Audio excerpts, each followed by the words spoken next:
Bagi teman-teman yang lulusan SMA dan itu lulusan baru, teman-teman jangan skip video ini karena kakak akan menyampaikan syarat-syarat untuk daftar di CPNS untuk jabatan penjaga tahanan di Kementerian Kemenkumham ya. Dan ini menurutnya kakak penting bagi teman-teman. Jadi teman-teman untuk lulusan baru SMA harus nonton ini. Assalamualaikum warahmatullahi wabarakatuh. Kembali lagi di akun kakak yakni Mars Entertainment. Silahkan ya kalau teman-teman mau kepoin mengenai YouTube-nya kakak, silahkan linknya atau misalnya semua video-video mengenai CPNS ya ada semua di sini. Teman-teman tinggal cari aja yang mana teman-teman butuhkan. Oke, jadi pada video kali ini kakak akan menyampaikan syarat-syarat ya untuk pendaftaran CPNS untuk lulusan SMA, yakni di Kementerian Kemenkumham. Karena kemarin banyak sekali yang bertanya apakah untuk lulusan SLTA atau SMA itu ada untuk CPNS atau tidak, dan kakak sampaikan ada, dan itu cukup banyak ya.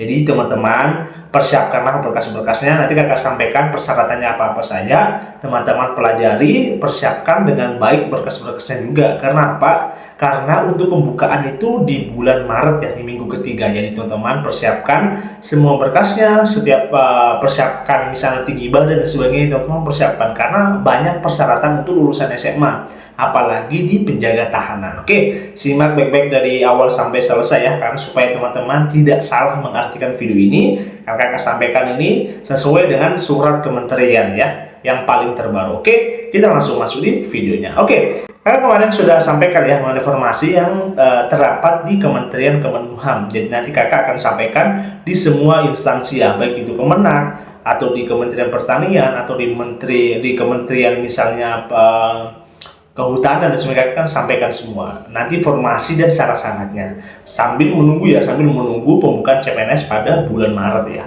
Oke, jadi untuk Kementerian Kemenkumham ya, atau Kementerian Hak dan Asasi Manusia itu ada dua jabatan, yakni pertama untuk SLTA atau SMA, yang kedua adalah untuk pertama tadi ya SMA, lulusan SMA, yang kedua adalah lulusan S2, yakni untuk asisten ahli dosen. Untuk yang kakak bahas saat ini adalah untuk di bagian lulusan SMA saja ya. Oke, nah untuk lulusan SMA itu adalah ini ya, jabatan penjaga tahanan. Oke, kita langsung cari ya. Nah, teman-teman harus tahu ya, untuk CPNS itu ada kriteria pelamar ya, ada yang umum, khusus itu ada beberapa poin, yakni cum laude ya untuk lulusan S2, pelamar dari perguruan tinggi yang dapat mendaftar.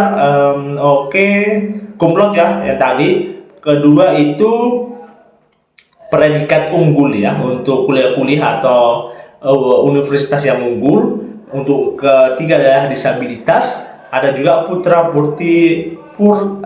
dan putri Papua dan Papua Barat, itu juga ada ya, itu khusus ya. Yang umumnya itu seperti biasa, kayak misalnya kita yang ada di misalnya di Makassar atau yang di Jawa, itu tergantung umum. Kalau tidak masuk di disabilitas sama putra dan putri Papua dan Papua Barat. Nah, persyaratan teman-teman catat baik-baik ya, karena persyaratan ini adalah kayak sebagai syarat gitu ya, syarat teman-teman itu akan lolos atau tidak gitu ya. Oke, pertama itu warga negara Indonesia yang bertakwa kepada Tuhan Yang Maha Esa, setia dan taat kepada Pancasila, Undang-Undang 1945, dan Negara Kesatuan Republik Indonesia. Ini ya, poin ini ya. Pertama. Kedua adalah usia. Nah, ini usia juga teman-teman harus hitung ya usianya teman-teman. Karena untuk S2 ya, jenjang S2 ini itu maksimal 35 tahun. Untuk dosen ya, untuk ahli. Tapi kalau untuk SLT atau SMA itu minimal 18 tahun dan maksimal 28 tahun untuk pelamar penjaga tahanan. Jadi untuk lulusan SMA ya. Selanjutnya tidak pernah dipidana penjara, tidak pernah diberhentikan secara hormat atau atas permintaan sendiri atau tidak dengan hormat, tidak berkedudukan sebagai CPNS dan sebagainya ini ya. Tidak menjadi anggota atau pengurus partai politik ini, atau misalnya caleg-caleg ya, jadi tidak bisa untuk mendaftar di sini. Selanjutnya tidak terlibat dalam organisasi terlarang, misalnya yang sudah dicabut status badan hukumnya ya.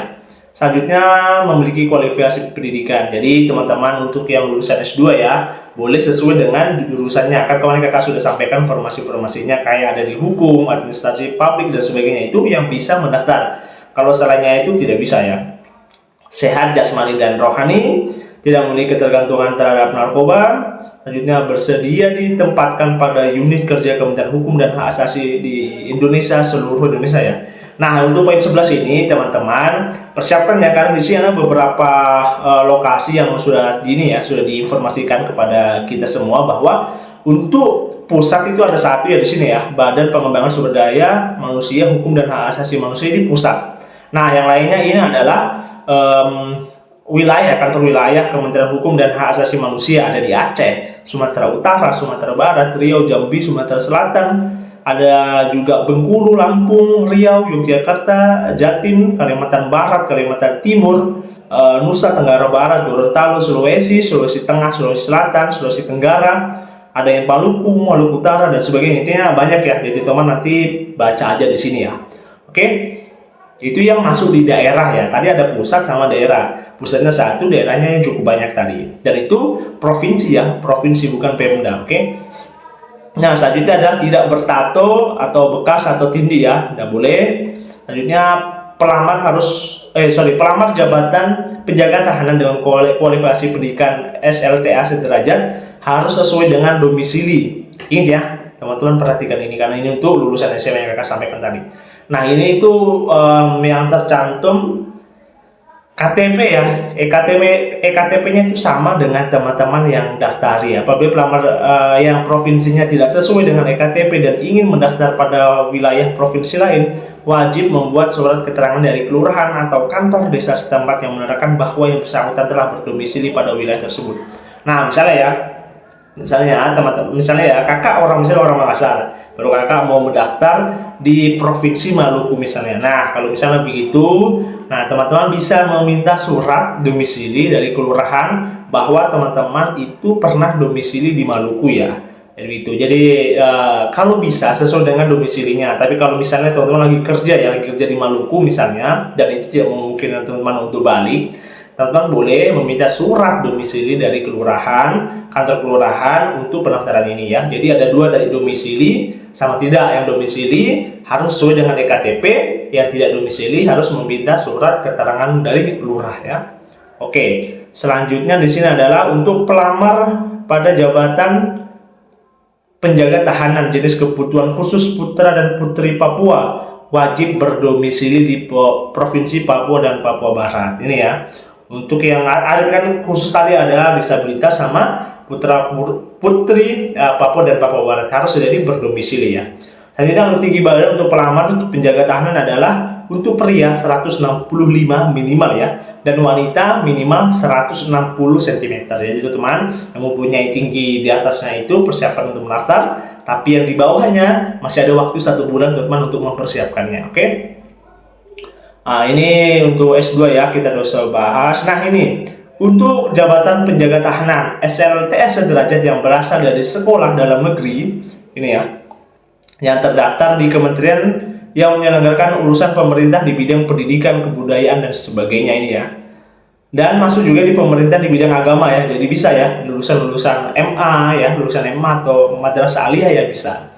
Nah, saat ini SLTA sederajat yang berasal dari sekolah luar negeri dengan ijazah dan transkrip daftar nilai yang telah disetarakan oleh kementerian yang menyelenggarakan. Jadi ada dua konsep ya, satu sekolah dalam negeri, satu luar negeri. Tapi yang luar negeri ini ada persyaratan khusus untuk transkrip nilai itu sudah ditransfer ke nilai dari kementerian kita atau di Indonesia. Jadi harus disetarakan dulu ya.